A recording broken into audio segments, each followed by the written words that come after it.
Filmed inside a drop box outside a library in rural Pennsylvania. A Fruity Little Crown motion picture. Oof, warped orchestra music, the worst.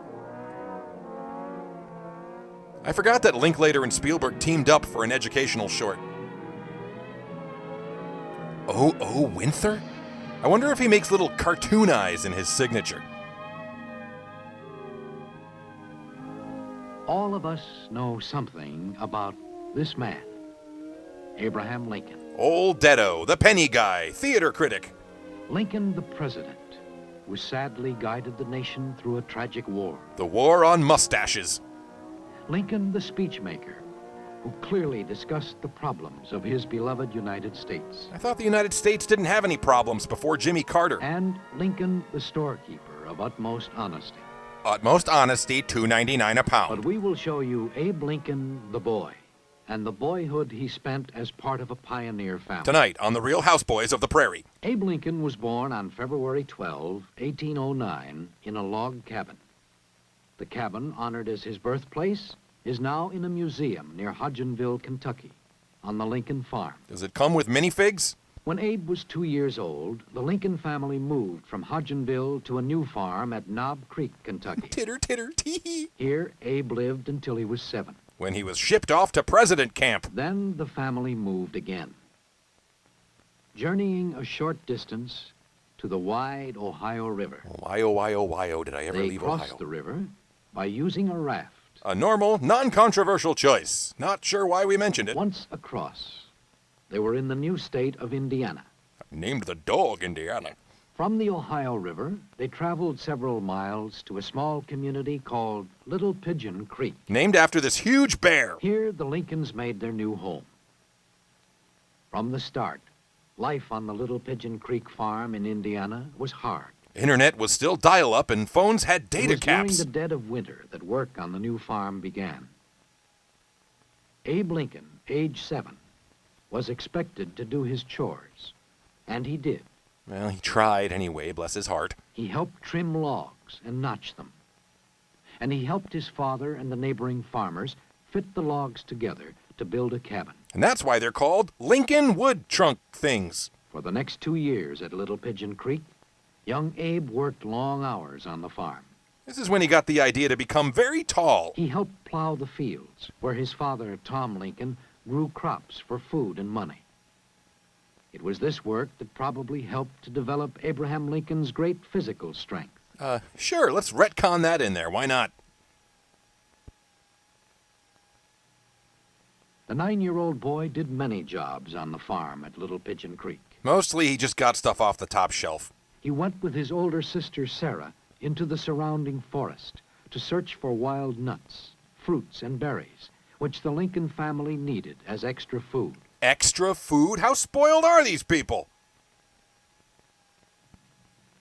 And he walked about 2 miles every day to fetch from a stream the family's supply of water. That's not water, that's Yoo-hoo. Nestle Quick. For about a year, the Lincoln children were motherless.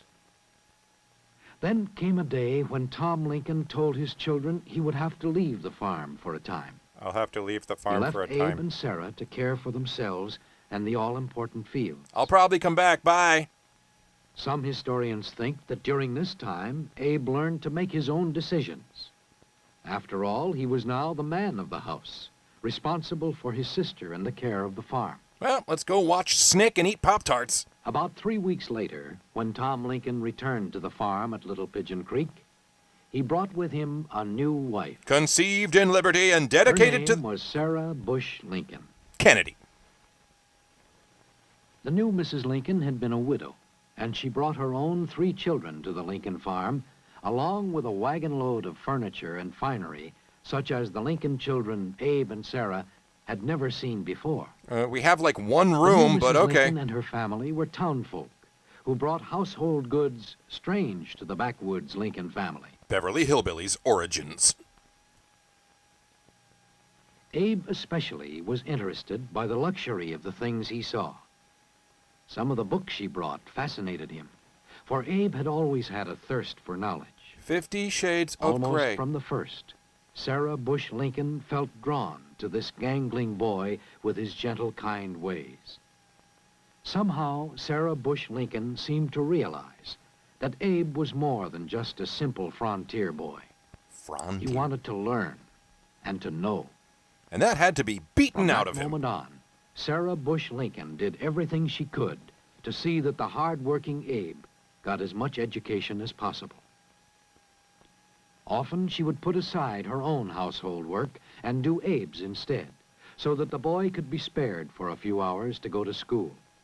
School, gee, thanks, Mom. So through the kindness of his stepmother, who often did his chores, Abe received some schooling. Lincoln schooled by Marm. Click here. On school days, he would walk down backwoods trails through still, green woodlands. He should just hop onto Route 59. He'll get there and quicker. past small pioneer farmhouses to a log cabin schoolhouse. Yeah. 1.5 miles away from home. Sorry, I'm 36 hours late. What'd I miss? In school, he would practice writing, do problems in arithmetic, or compose short poems, as shown on this page of his very own exercise book. KIT, sorry so sloppy. But even when he couldn't attend school, Abe practiced what he knew. Emancipating things. Some nights in the cabin, with his cousin Dennis, who had come to live with the Lincolns, Abe would practice writing his name. Once, after writing his signature several times over, he called to his cousin. Yo, Dennis! Hey, Denny, look at that, will you? Abraham Lincoln. That stands for me. Yeah, sure, cool. Don't look a blame bit like me, does it? Dennis nodded politely. Along with writing, young Abe spent most of his spare time reading. Ah, the ghost-written biography of a failed businessman. Sometimes he might read in the cabin. These are great details. Keep 'em coming. More often, he read outdoors. No way. When he left for the fields in the morning, he'd take a book along. Did he read it?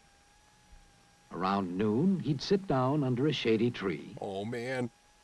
take out his lunch and the book, and spend his lunchtime reading. Sometimes he'd bring a second book to eat.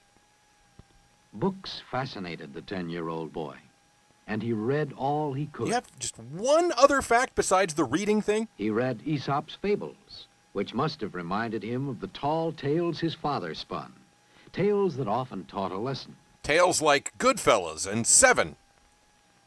In the evening, by the cabin fireside, he might read Robinson Crusoe, a tale of desert island adventures, which might have made him dream of adventures of his own. Gonna fight vampires, ride in a phone booth, and get cloned in the He 90s. also read Pilgrim's Progress, a book of deep faith, which must have stirred the boy's religious feelings. Kind of a weird way to say that, but let's keep moving. This book, The Life of George Washington, did much to strengthen his love for his country. This early biography of Washington by Weems, Abe had borrowed from a neighbor, and he read it through in one night. Boring ending. I could do better. When he finished, the hour was far past the boy's usual bedtime. Carelessly, he put the book in a chink between two logs and went up to bed. Lives in a pachinko house. That night, there was a heavy rainstorm, and rain seeped in through cracks in the cabin wall, ruining the book. Just sell it on Etsy as artisanal and double the price. The next morning, Abe brought the soiled book back to the neighbor who had loaned it to him. Farmer Jimmy Jr. The farmer was disappointed. Books at that time were very expensive and precious to their owners. Though Abe might have excused himself for the accident, he apologized and told the farmer he wanted to make up for ruining the book. How much to make this go In away? addition to his chores at home, he would work for the farmer. But seriously, though, a scandal like this could destroy my whole future. And that's what Abe did. For a couple of days, he cut the corn stalks in the farmer's field, gathering food for the livestock. All the while gangling. It was hard work, this extra job he took on. But as a boy, he had developed a sense of complete honesty and responsibility, and a drive to work hard. He was basically the president of the cornfield.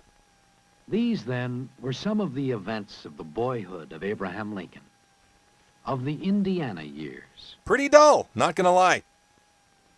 From this boyhood, as a member of a pioneer farm family, a boyhood of near poverty, of long hours of work, Don't forget the reading. and of taking every possible moment to learn, Good. came the Abe Lincoln that all of us know. That guy. A man of knowledge, of great responsibility, of courage and honor, who became the 16th president of his beloved country, Which one? the United States of America. Well, it's hagiography, but it's nice hagiography, so all right. Goodbye. Fun with Shorts is made possible by these smart, attractive patrons. Join us at patreon.com/JoshWay for lots of fun with shorts, behind-the-scenes goodies, art, movie reviews, and deep, dark confessions on an exclusive podcast feed. All for a pledge as small as $1 per post. We will see you next time for more fun with additional shorts. Goodbye.